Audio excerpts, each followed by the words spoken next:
Y bien, estamos ahora con Álvaro Ríos, ex ministro de Hidrocarburos de Bolivia, socio director de Gas Energy, que es una consultora, en fin. Álvaro, buenas noches, ¿qué tal? Buenas noches. ¿Qué tal? Bueno, dos temas rápidamente, porque no tenemos lamentablemente mucho tiempo. Como ustedes saben, se aprobó una ley de fortalecimiento, de modernización de Petroperú para que pueda modernizar, realizar una gran inversión en la refinería de Talara. Al mismo tiempo hay disposiciones para cambiar el modelo corporativo, el gobierno corporativo, incorporar hasta un 49% de accionariado privado. En fin, es una transformación estructural de Petroperú. Pero yo le he escuchado a usted, me señala que eso sin embargo no garantiza que esté suficientemente blindada contra la intervención, la injerencia del poder político. ¿Cómo es eso? A ver, Jaime, cualquier empresa puede tener un buen gobierno corporativo, privada o pública. Eso es totalmente, trata del tema de gestión, el tema de contrataciones, el tema cómo se maneja la empresa, es un tema administrativo. Eso es un buen gobierno corporativo. Pero nosotros estamos hablando de cómo se blindan las empresas estatales del poder político. Y el principal tema es el directorio y la elección del presidente de esa empresa.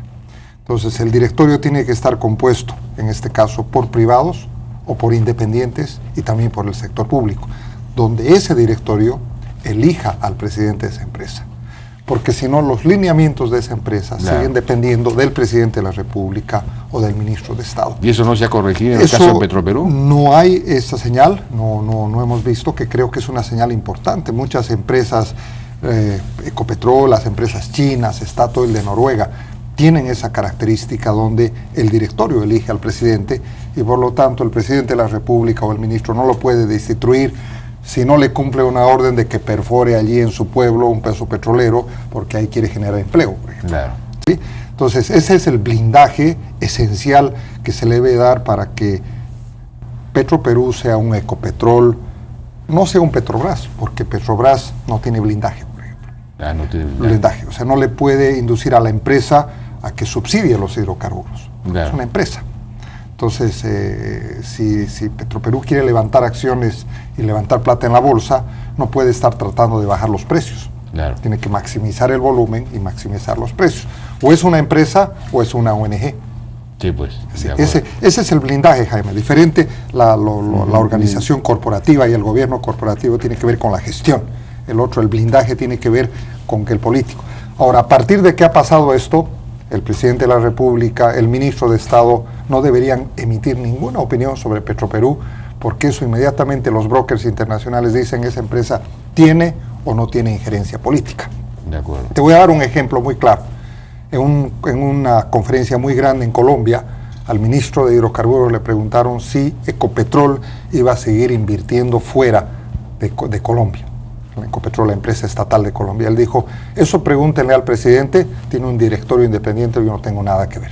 Claro. Pero si el presidente dice, no, va a invertir, no va a invertir. Entonces, aquí tienen que tener mucho cuidado los próximos presidentes, el actual, los próximos ministros, de no emitir por opinión pública, porque eso, los brokers internacionales que levantan plata para estas empresas, sienten la injerencia política e inmediatamente las acciones caen.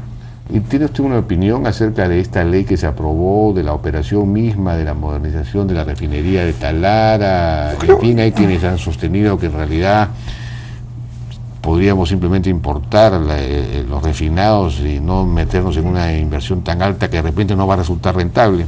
Yo creo que hay un doble sentimiento. Realmente no soy muy refinero, pero los márgenes en refinación son muy estrechos.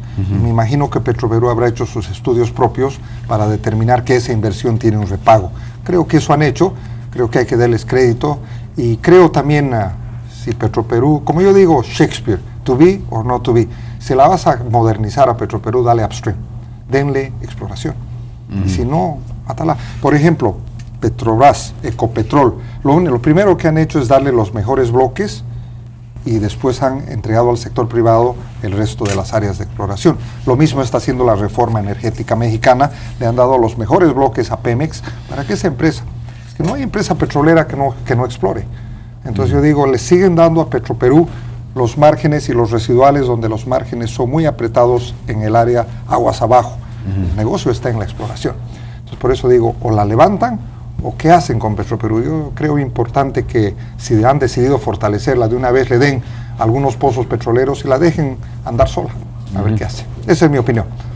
Y el tema del gasoducto del sur, cuya concesión ha sido ya postergada 2 veces, y ya la verdad es que no se suponía, bueno, que iba a ser entregada ahora el 17 de febrero, la concesión, y esto ha sido postergado, no se sabe bien hasta cuándo. ¿Qué está pasando ahí? Primero, un gasoducto de esta magnitud, con una demanda y con todo esto, es muy complejo. Creo que las autoridades del sector están haciendo lo mejor posible, pero se están poniendo plazos muy cortos. Estos proyectos, el gasoducto Bolivia-Brasil, tardó 8 años en conceptuarse desde el momento en que se decidió hacerlo. Entonces son proyectos muy complejos. Pero en esto tenemos 2 conceptos, Jaime, que quiero dejar muy claros.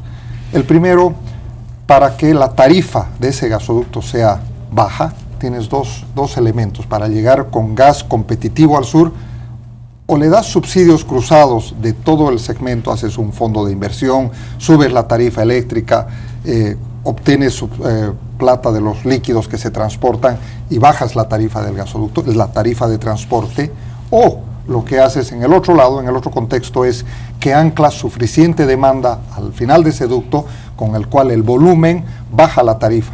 Entonces nosotros, ahora que están en un reto final ahí con los vecinos chilenos, que son, al final somos países hermanos, es que la mejor forma de evitarse esos subsidios es anclar una gran demanda, venderle energía eléctrica a ese norte de Chile que es tremendamente deficitario, seguir vendiendo GNL al Asia y anclar gran demanda, porque el Perú tiene gran potencial y grandes reservas de gas. Pero para eso han concesionado el famoso nodo energético. Pero eso no es suficiente, Jaime. No es suficiente. Esas 2 termoeléctricas son 400 millones de pies cúbicos y el ducto puede transportar 1.200.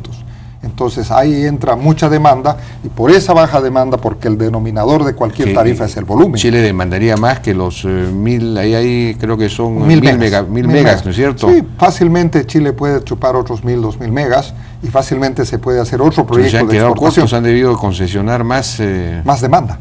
Más demanda, es decir, más termoeléctricas. Sí, lo que pasa es que nadie, como en Bolivia, nadie se anima a decir, ¿saben qué? El vecino país necesita energía. No, pero eso ya se había acordado prácticamente. Lo que está prohibido absurdamente es exportar el gas a Chile. Sí, es decir, nadie entiende por qué. Porque Chile paga mucho más que México, por ejemplo, ¿no es cierto? Entonces es una... Y está bien cerquita para transportarlo. Está bien cerquita, además te ahorras en transporte. Así es. Entonces estás perdiendo un montón de plata al no poder exportarle gas a Chile. Pero sí lo ha dicho el propio presidente Humala, sí se puede exportar, o sí se va a exportar energía transformada, es decir, energía eléctrica, así es, a través de estos nodos energéticos. Entonces, ¿por qué solamente habrían concesionado la producción de 1.000 megas y no más? Los estudios que hemos visto solamente consideran 1.000 megas, que solamente da una demanda de 400, 500 millones de metros cúbicos día, o de pies cúbicos día, cuando en realidad el gasoducto, tienes que construir un gran gasoducto, porque si haces un espagueti ahí, la tarifa se vuelve muy alta. Entonces, es una concepción de anclar demanda en la punta, ¿sí? Y hacer que la demanda sea grande. En cuanto la demanda sea grande, la tarifa de transporte baja, y puedes incluso viabilizar la petroquímica, que está complicada por el famoso Shell Gas y el gas de esquisto de Norteamérica. Claro, sí, con una tarifa barata en el transporte podría haber petroquímica, dice. Exactamente. ¿Sí? Y no cargarle a los usuarios eléctricos, dejar de cargarle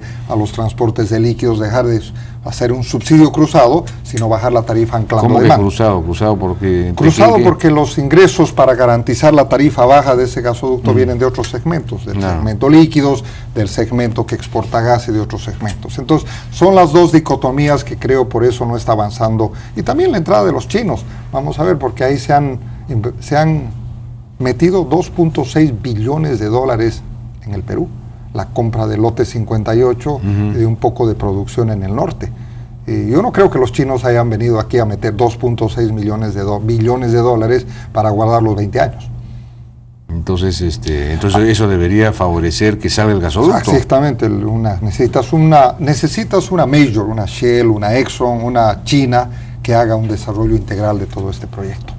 Vamos a ver qué proponen los chinos. Seguramente están alistando un paquete y puede ser parte de la demora también. Ajá, bien. ¿Sí?